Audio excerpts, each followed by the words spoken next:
Eu quero convidar você a abrir sua Bíblia em Atos, capítulo 23, e nós vamos ler o versículo 11 apenas, que inclusive vai estar projetado na tela, e você pode acompanhar. O que está na tela é a versão da NVI, a depender da versão que você tem aí na sua mão, talvez haja alguma diferença de alguma palavra ou expressão.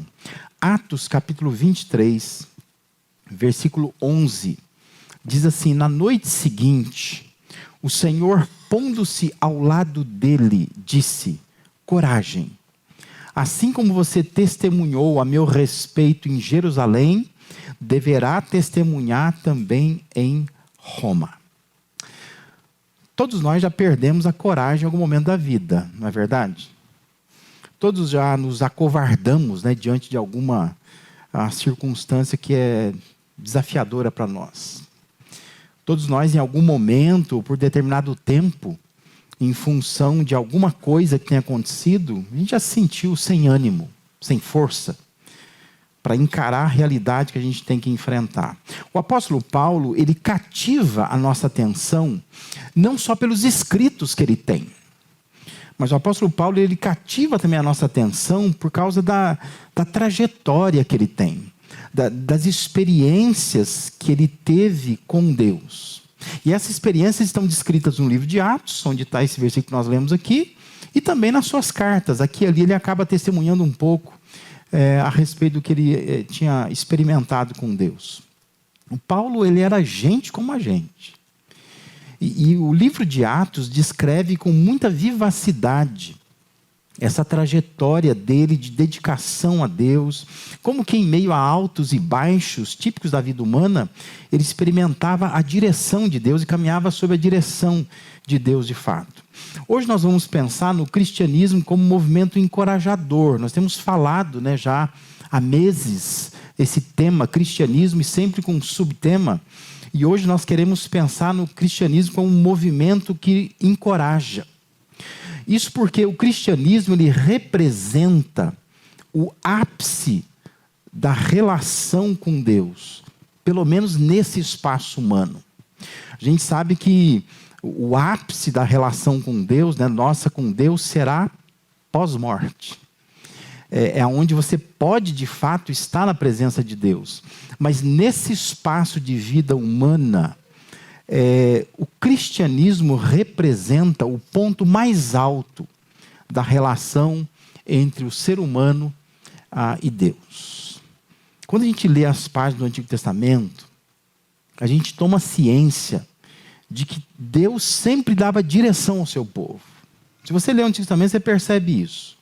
Só que o nível de relacionamento de Deus, entre Deus e o povo de Israel, a gente poderia dizer que havia um Deus para o seu povo. Isto é, Deus estava à disposição do povo, pronto para atender o povo. Esse era o nível de relacionamento. Quando Jesus vem, a vinda de Jesus significou uma mudança nesse nível de relação entre Deus e o homem.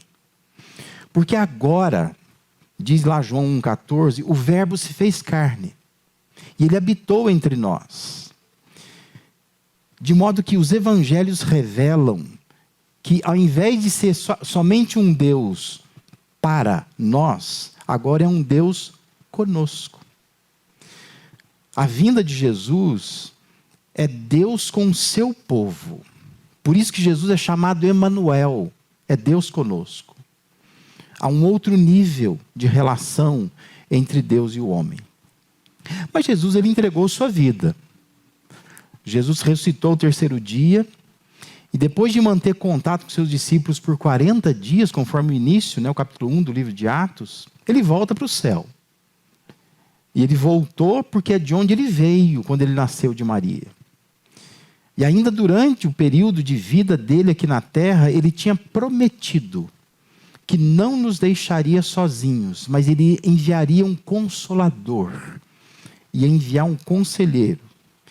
De modo que nós encontramos lá em João 14, 16, 17, a promessa de Jesus.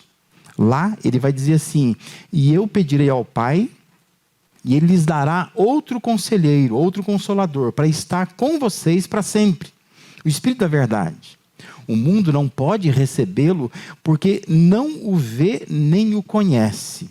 Mas vocês o conhecem, pois ele vive com vocês, e aí vem a novidade. Ele diz assim, e ele estará em vocês. Consegue notar a mudança de nível?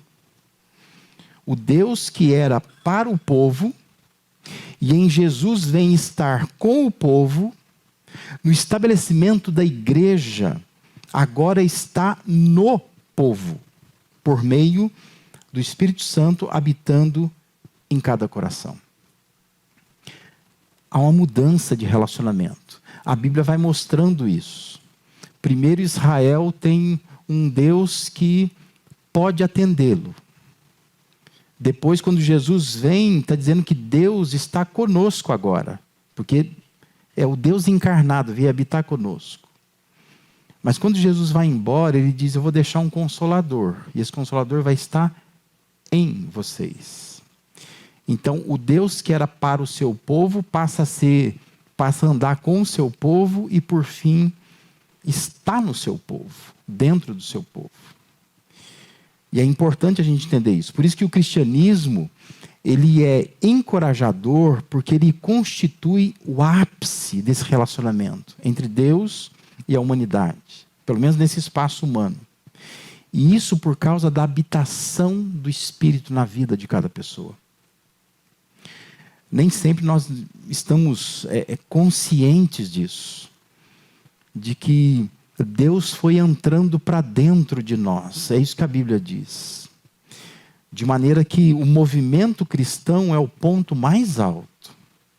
É quando Deus, na pessoa do Espírito Santo, mora dentro de um cristão genuíno. E é capaz de orientá-lo, dando direção para a sua vida. Entendendo isso, vamos ao texto de Atos 23, 11. Paulo estava preso. Ele estava preso numa fortaleza romana, porque ela foi reformada, mas ela foi construída por Neemias, na verdade. Uma fortaleza que no tempo de Jesus chamava Fortaleza Antônia. E essa fortaleza ficava próxima, e não só próxima, mas conectada ao templo de Jerusalém. Tinha 200 metros de uma passagem por onde a pessoa podia sair da Fortaleza Antônia e acessar o templo em Jerusalém. E essa fortaleza, ela servia para... Era o espaço militar dos romanos. Eles se abrigavam lá. E tinha uma conexão com o templo, porque eles queriam controlar os judeus, controlar o que acontecia dentro do âmbito da religião judaica ali. De acordo com a sequência da narrativa de Atos, Paulo voltou para Jerusalém após sua terceira viagem missionária. O livro de Atos conta que Paulo fez 3 viagens missionárias. E ele viaja o mundo. E tem, dependendo da Bíblia que você tem, se você olha lá no finalzinho dela, tem umas ilustrações e tem as viagens missionárias de Paulo. E cada viagem tem um roteiro. Ele passa, às vezes, por lugares diferentes. Quando ele vai quase chegando a Roma, mas nunca chega a Roma. E ele circula por aquele mundo de então, né, que vivia em torno do mar Mediterrâneo, e ele volta para Jerusalém. De modo que, se você ler o capítulo 21 de Atos, versículo 17, diz que ele conclui a terceira viagem, e ele volta para Jerusalém. E ele havia decidido que ele deveria ir para lá, para Jerusalém. E ele leva com ele alguns representantes de igrejas de gentios. Se você ler o texto anterior, você vai perceber que tem um homem que vai aparecer em outra carta, o nome dele, o Trófimo, que é um gentio, ele é um éfeso, na verdade. E ele está acompanhando o apóstolo Paulo. E Paulo, por saber que havia uma certa desavença entre os judeus, que se achavam proprietários, né, de Deus, e não queria abrir o Deus para os gentios. Então havia uma desavença entre a igreja judaica e a igreja chamada gentílica, de pessoas não judaicas. Como ele vai para esse mundo gentil, abre igrejas, ele traz líderes com ele, só que junto com isso, ele traz ofertas. Percebe o que Paulo queria fazer?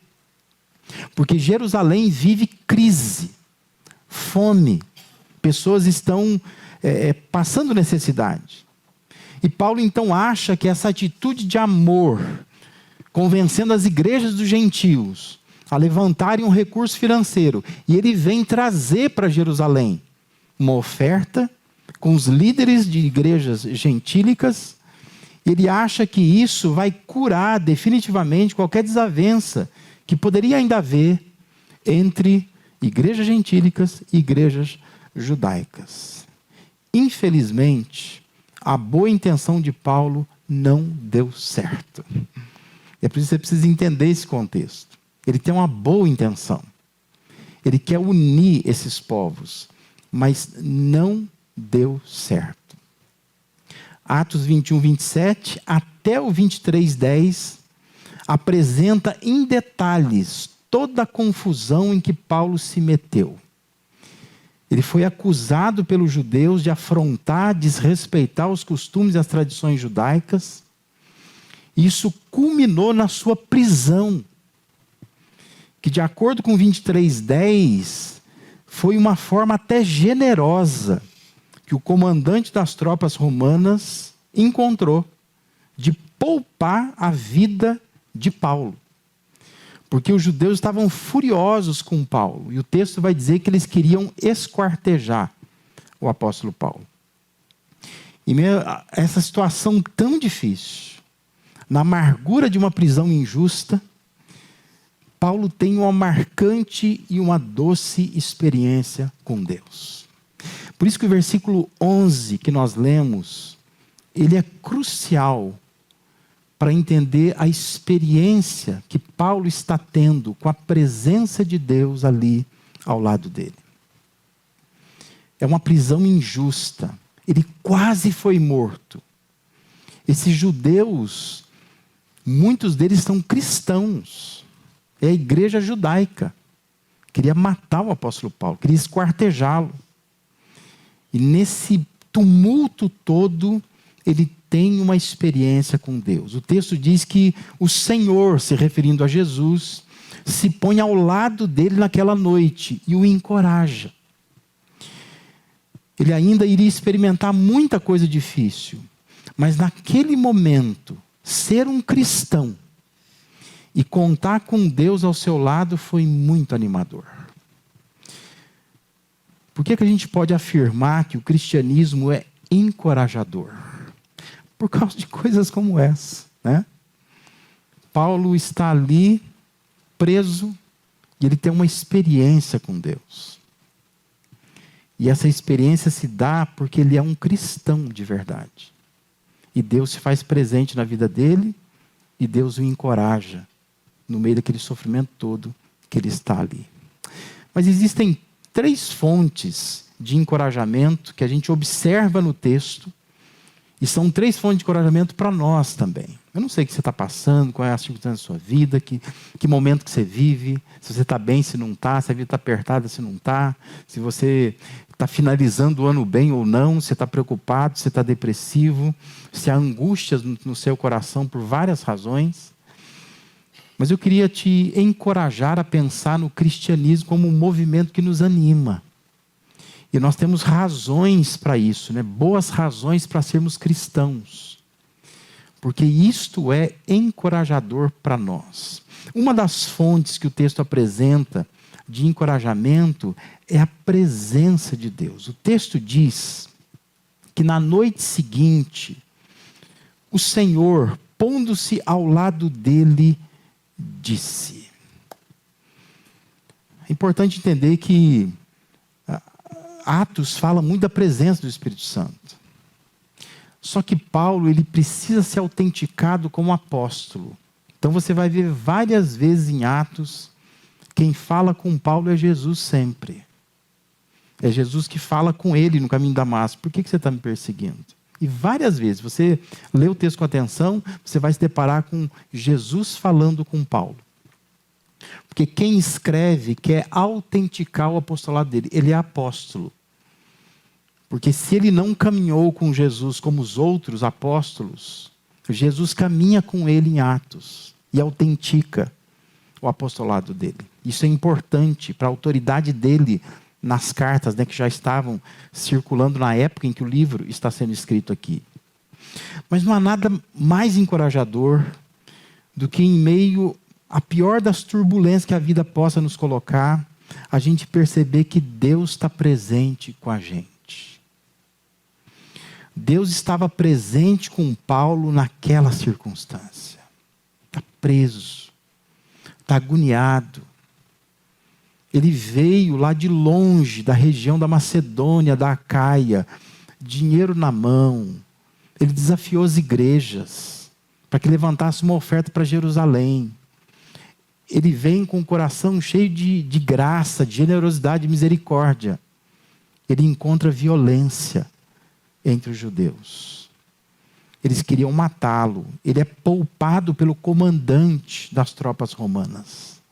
Ele está preso numa torre, numa fortaleza chamada Antônia, que é um lugar onde está cheio de militares.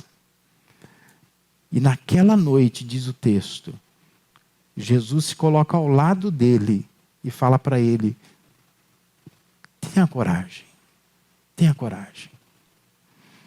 Ali Paulo estava completamente só. E tudo em volta dele parecia conspirar contra ele. Nenhuma saída parecia haver para aquela circunstância. Nada. Já sentiu assim? Aquela noite difícil, você diz assim: eu não sei para onde correr, eu não sei como fazer, eu não sei onde achar uma solução para o meu problema. E naquele momento de profunda solidão, o que seria também um compreensível desespero da alma de Paulo, Jesus se faz presente no escuro daquela fortaleza romana. O cristianismo, ele assegura que Deus se faz presente conosco e em nós. Por isso que o cristianismo é um movimento encorajador. Nós não vemos, mas nós sentimos, nós percebemos que existe alguém do nosso lado em momentos que nós mais precisamos. Em outros momentos críticos, Paulo também experimentou essa presença encorajadora de Deus, né? Se você pegar, por exemplo, Atos 18, de 9 a 11, quando Paulo está em Corinto, também ele chega em Corinto, é meio turbulento lá, tem muita gente contra ele. E aí, lá em Atos 18, de 9 a 11, diz assim: certa noite o Senhor falou, de novo, o Senhor, né? O Senhor sempre é Jesus, né? Certa noite o Senhor falou a Paulo em visão: não tenha medo, continue falando e não fique calado, pois estou com você. Ninguém vai lhe fazer mal ou feri-lo, porque tenho muita gente nessa cidade. Assim Paulo ficou ali durante 1 ano e meio, ensinando-lhes a palavra de Deus. Paulo já havia experimentado isso, a presença de Jesus ao lado dele. Lá em Atos 22, 17, 18, Paulo está contando uma experiência passada, porque ele está falando, na verdade, da sua conversão, que está em Atos capítulo 9. Mas somente em 22, 17, 18, que vai aparecer Paulo contando que depois da conversão dele, quando ele diz assim: quando voltei a Jerusalém, estando eu a orar no templo, caí em êxtase, e vi o Senhor que me dizia: depressa, sai de Jerusalém imediatamente, pois não aceitarão seu testemunho a meu respeito. Quem visse podia dizer: nossa, Paulo foi embora, né? Fugiu daqui.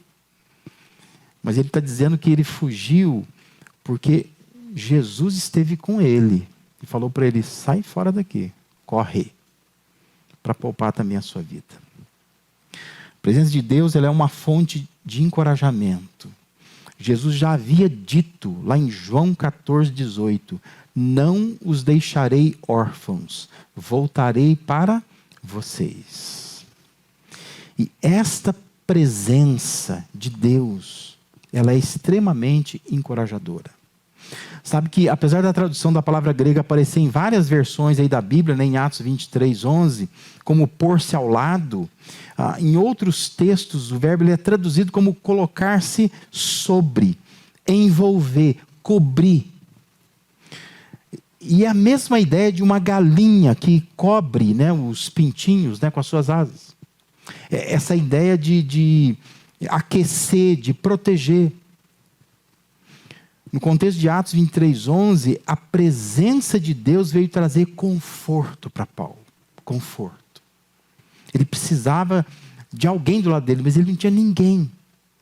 E a Bíblia está dizendo que Deus se fez presente com ele ali. O cristianismo é encorajador, porque nós podemos contar com essa fonte de encorajamento. E essa fonte é a presença de Deus ao nosso lado. Amém? Você pode sentir, às vezes, no momento que não tem ninguém te defende. Ninguém está ao seu lado. Mas nesses momentos você vai perceber que Deus está com você. E se Deus estiver com você, é a companhia mais importante que você precisa. Se ninguém estiver com você, mas se Deus estiver com você, isso é suficiente. E Paulo sentiu isso em Atos 23:11. Como foi suficiente Deus colocar ao lado dele e dizer: coragem, tenha coragem. Apesar de tudo que você passou e vai passar, tenha coragem. A presença de Deus como uma fonte de encorajamento. Uma outra fonte de encorajamento é a providência de Deus. Veja que a presença e a palavra do Senhor a Paulo vieram na hora que ele mais precisava. Há uma diferencinha de versões aí, né? Tem versão que diz na noite seguinte, colocando um aspecto temporal, né? Na noite seguinte, o Senhor, pondo-se ao lado dele, disse: coragem. Algumas versões dizem naquela noite. Mas a questão é, na noite que ele estava ali, depois você vai entender pelo contexto que isso foi antes das 9 horas da noite. Porque a noite para eles começava depois das 6 da tarde, né? Então, naquele momento ali, naquela noite, diz que o Senhor se põe ao lado dele e diz para ele: tenha coragem. Talvez Paulo estivesse se sentindo perdido, mas Deus não tinha perdido Paulo de vista, de jeito nenhum. Deus sabia exatamente onde Paulo estava e qual era a sua condição. Deus nunca perde os seus servos de vista, nunca. Outro dia, numa pausa, eu comentei sobre isso, sobre o Salmo 23. Quando Davi escrevendo diz: ainda que eu ande pelo vale da sombra da morte, eu não vou temer mal algum, porque tu estás comigo. O pastor tem as suas ovelhas, e as ovelhas não conseguem ver muitas vezes onde é que está o pastor. Mas isso não é importante. O importante é, o pastor tem que saber onde é que estão as ovelhas. E Deus é o nosso pastor. Então tem horas que você não vê Deus. Você diz assim: Deus, onde que o Senhor está? Parece que o Senhor sumiu, desapareceu. Mas isso não é importante. O importante é, Deus está vendo você. Deus não te perde de vista, de jeito nenhum. A ovelhinha às vezes está lá perdidinha, né? Passando por onde não deveria. Ela não consegue enxergar onde é que o pastor está. Mas o pastor sabe onde ela está. De longe ele está observando. Ele não tira os olhos das suas ovelhas. Deus é assim.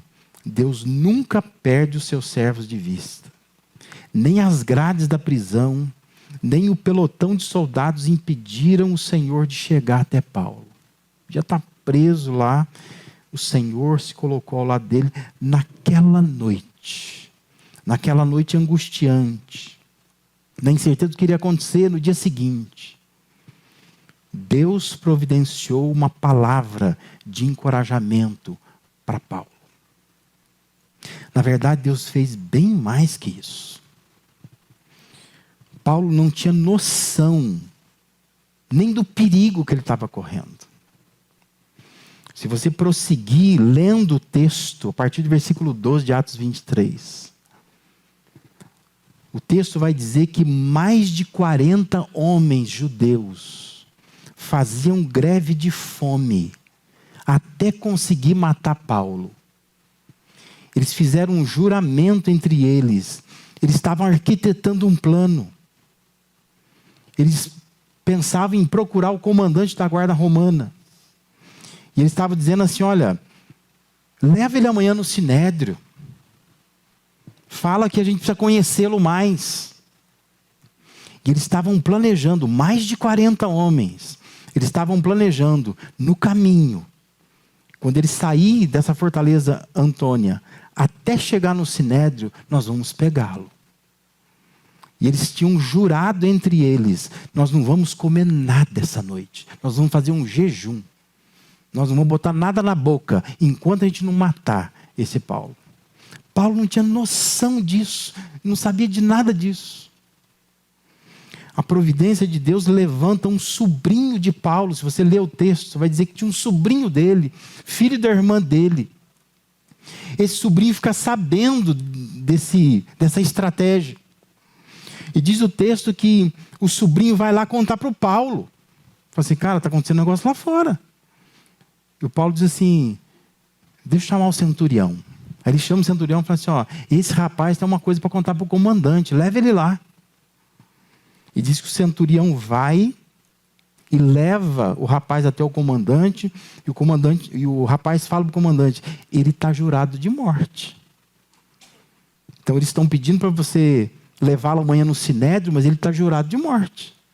Eles vão pegá-lo no caminho. Tem mais de 40 homens envolvidos nesse esquema.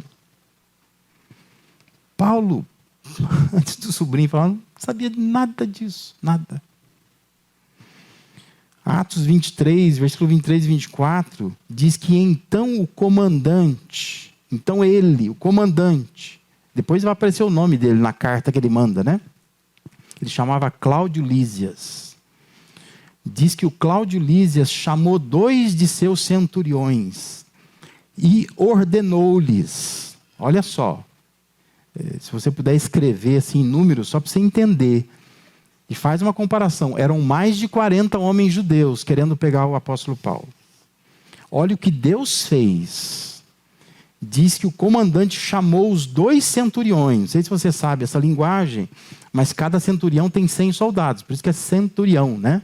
Então ele chama 2 centuriões e ele ordena o seguinte, preparem um destacamento de 200 soldados, ou seja, eu quero que as 2 centúrias de vocês se preparem. Mais 70 cavaleiros, mais 200 lanceiros, a fim de irem para Cesareia esta noite, às 9 horas. Providencie montaria para Paulo e levem-no em segurança ao governador Félix. Você fez a conta? Quantos judeus tem querendo matar Paulo? Mais de 40 homens. Quantos homens Deus levantou? Fez a conta? 470. Eu fico emocionado. Paulo não tinha noção disso, gente. Não tinha noção. Se o inimigo quer levantar 40 para te matar, Deus levanta 470 para te defender. Amém? Não é bonito isso? Isso não é providência de Deus? Olha o que está acontecendo. Cesareia Marítima era a sede administrativa da província da Judéia, onde ficava o governador Félix. Ele ficava lá. E foi com uma escolta dessas, digna de chefes de Estado, é que Paulo sai em segurança de Jerusalém. 120 quilômetros de distância. As cidades existem até hoje. Jerusalém, Cesareia Marítima, até hoje existe. Acho que nem dá 120, dá 118 quilômetros. Só que para aquela época, uma comitiva dessa podia levar o dia inteiro ou 2 dias para chegar lá. E se você ler o texto, você vai descobrir que as 2 centúrias vão até metade do caminho. Quando eles percebem que está em segurança, eles voltam para a fortaleza. E ele segue com aqueles 200 lanceiros, mais 70 cavaleiros. Com uma carta do Cláudio Lísias, para que proteja o apóstolo Paulo. E você ainda duvida que a providência de Deus chega sempre na hora certa? Paulo não tinha noção. Simplesmente assim, ele se envolveu num tumulto e ele foi preso. Ele não sabe o que está acontecendo lá fora. Lá fora tem mais de 40 homens, jurados entre si. Nós vamos matar esse cara. Amanhã a gente mata ele. Deus sabia disso. E Deus vai lá e faz com que o comandante destaque 470 homens. Leve esse cara fora daqui. Porque ele é um cidadão romano. Não tem nada que seja justificado matar esse homem. E o Cláudio Lísias, romano, pagão, não cristão, Deus levanta ele como uma providência. Você entende o que está acontecendo? Quando Deus está ao nosso lado, Ele vai entrar com providência. A providência de Deus trouxe calma ao apóstolo Paulo. Ficou calmo. Quem é uma pessoa contra mais de 40 homens furiosos? Mas Deus vai e levanta 470 para levá-lo em segurança. Você imagina o que é isso? Você saía às 9 horas da noite. Isso, para aquela época, era madrugada já. Tudo escuro. E você tem um movimento parecido quando se movimenta um chefe de Estado. Mas é só um servo de Deus. Só. É só ele que está sendo levado por um exército para que ele não morra naquela noite lá. Providência de Deus. Isso é uma fonte de encorajamento. O cristianismo, ele é encorajador, porque Deus sempre vai entrar com providência. Leia os evangelhos. Perceba quantas vezes Jesus providencia solução na hora certa.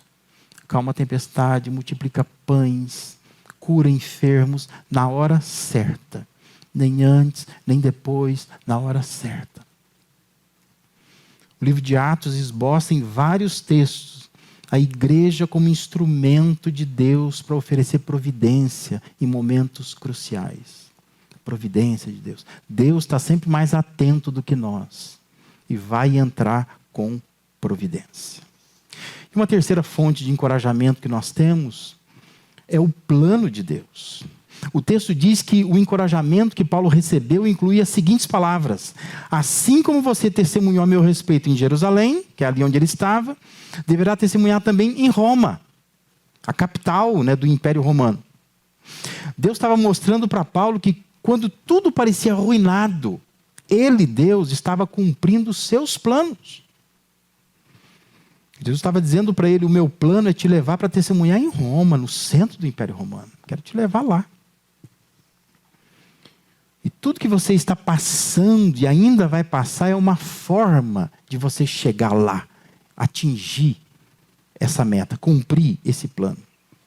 Se você ler com atenção o restante do livro de Atos, você vai notar que isso gerou confiança em Paulo. Tem um episódio depois aí, nessas questões de ele vai para lá, vai para cá, não sei o quê, que Paulo diz assim: eu apelo para César. Que muitos não entendem. Porque acham, mas por que Paulo vai apelar para César? Agora ele vai ter que ir lá para Roma. Tem que entender isso. Paulo estava de posse do que Jesus tinha falado para ele. Você vai testemunhar em Roma. E quando ele vê isso, ele fala: se eu apelar para César, eles vão me levar para Roma. E é lá que eu quero chegar. Que Deus diz que o plano dele para mim é esse, é chegar em Roma. Paulo, ele podia nutrir dentro de si uma ideia de que seu testemunho não foi válido ali em Jerusalém, porque o resultado foi uma prisão. Talvez ele pudesse pensar assim: puxa, que dia ruim, né? Fiz tudo errado. Olha o que aconteceu comigo. Cheguei aqui, agora estou preso. Mas as palavras do Senhor deram a ele confiança. Da mesma forma como ali ele havia testemunhado, você vai fazer também em Roma. Jesus está dizendo: cara, você fez tudo certo aqui. Não é você que está errado. Esse povo que está errado. Que do jeito que você fez aqui, eu quero que você faça lá em Roma. Por isso, entenda uma coisa: a reprova dos homens nem sempre indica a reprova de Deus. No caso de Paulo, apesar da reprovação dos judeus, ele podia contar com a aprovação de Deus. Deus estava aprovando ele. E Deus disse que queria levá-lo para Roma. Ademais, é preciso a gente recordar o que o próprio Paulo havia dito. Porque se você pegar Atos 19, 21, é Paulo dizendo, diz assim, depois dessas coisas, Paulo decidiu no Espírito ir a Jerusalém, passando pela Macedônia e pela Acaia. Ele dizia, o texto fala, né? Ele dizia, o Paulo dizia, depois de haver estado ali, em Jerusalém, é necessário também que eu vá visitar Roma. Ele não tinha dito isso? Eu ainda quero ir em Roma. Desejo que ele tinha. Preciso chegar em Roma. Porque ele nunca conseguia chegar em Roma. Agora, Deus está fazendo o quê? Eu vou te levar para Roma. Preso. Ele vai sofrer um naufrágio depois. Mas eu vou te levar para Roma. Tudo estava dentro do planejamento de Deus. Não sei se você é uma pessoa planejada. Mas quando a gente tem planos, quando a gente é organizado, é desesperador você conviver, você trabalhar, você ajudar alguém que não tem plano nenhum, não é? Já foi fazer alguma coisa com alguém? Chega lá e fala, meu Deus, tem plano nenhum. Qual é o plano? O plano é não ter plano. É desesperador, não é? Já fez aquelas viagens para a praia assim? Junta 2, 3 famílias. Vamos. Chega lá, está tudo desorganizado. Ninguém planejou nada. Não tem comida suficiente. Não tem chuveiro para todo mundo. Longe da praia é uma desgraça. Aí você fica perguntando, de quem foi esse plano? De alguém que não sabe planejar. Não planejou nada. É desesperador. Quando você está convivendo, trabalhando, ajudando alguém que não tem plano. Agora, presta atenção numa coisa. Confia. Deus não é assim. Se você está achando que Deus é desorganizado, Deus não é. Deus tem plano. Ele tem um plano, sempre. Quando você acha que está tudo errado, Deus só está cumprindo o plano dele. A gente fica desesperado às vezes para achar que, meu Deus, agora vai. Deus está lá no céu olhando assim, vai ficar tranquilo. Isso estava dentro do meu planejamento. Plano. Ele tem um plano e isso é fonte de encorajamento para mim e para você. Paulo estava percebendo, Deus tem um plano. Então está tudo tumultuado lá fora, estão querendo me matar. Mas Deus tem um plano. Ele vai me levar até Roma. Se você ler o livro de Atos, até o final, você vai descobrir que Paulo chega em Roma.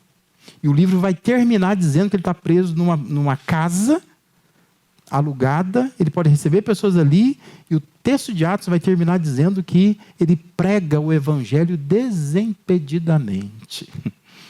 Deus o levou para lá, para que lá ele pregasse o evangelho no centro do poder romano. O cristianismo ele é encorajador, porque ele conta com a presença de Deus. Ele crê na providência de Deus. E ele confia no plano de Deus. Como eu disse no início, eu não sei o que você tem passado, mas eu queria te dizer nessa noite, tenha coragem. Tenha coragem. Seja qual for a situação, tenha coragem. Deus está presente. E Deus está tomando todas as providências para que os planos dele para você sejam concluídos com sucesso.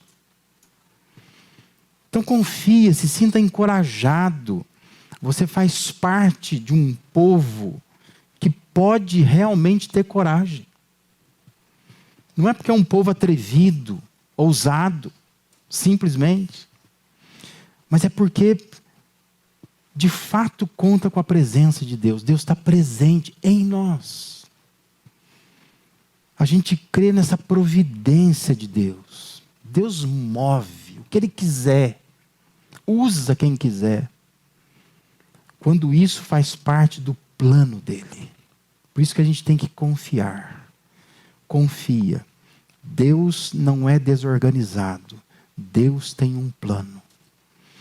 Eu queria que você sentisse como Paulo sentiu naquela noite. Sozinho, naquela fortaleza. Tudo que tem em volta é soldado romano. não conheço ninguém, ninguém está aqui comigo, e sentir que naquele momento o Senhor se põe perto dele e diz: tenha coragem. Do mesmo jeito que você testemunhou aqui em Jerusalém, você vai chegar em Roma. Sinta isto nessa noite. Sinta Deus falando com você.